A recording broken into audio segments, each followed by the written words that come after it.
What about the Geneva Bible? That was certainly a precursor, because there were a number of precursor English Bibles before the King James, starting with William Tyndale's 1525 edition, a New Testament, and then from there there was the Matthew's Bible, and Coverdale, and then the Great Bible. So there were, and then came Geneva and the Bishops. So. And there was also another one, Taverners. Yeah. So there were a number of English Bibles, and now the question has come up, well, what about all those previous English Bibles? And especially, people are now talking about the Geneva Bible.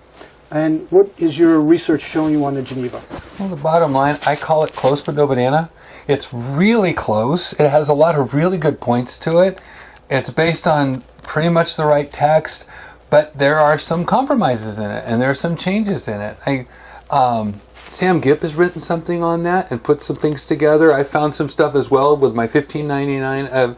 You could look them up, but the bottom line is they weren't as literal, clear with the Hebrew and the Greek, so that the meaning could stand up. So you didn't even have to hold the Hebrew or the Greek. You have your King James Bible now here, and you can look through it and see the language right there, because it's the same meaning.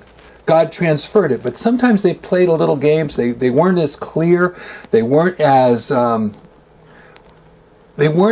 defined in giving us exactly what God said, and kind of paraphrased a little bit. And sometimes they added in some side doctrines that actually aren't correct.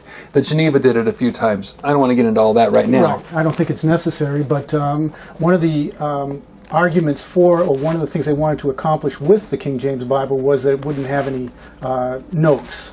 It wasn't a study Bible, so to speak. You should study it, but it wasn't a study Bible. Well, yeah, because all the notes that were in there, they really got into a lot of issues, kind of like getting Hal Lindsey's books on prophecy and somebody else's stuff on politics, and kind of blending them all together and putting them all on the side footnotes.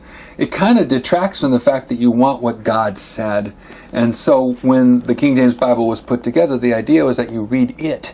And of course, cross-references help us as we learn to read our Bible and as we learn what relates to what.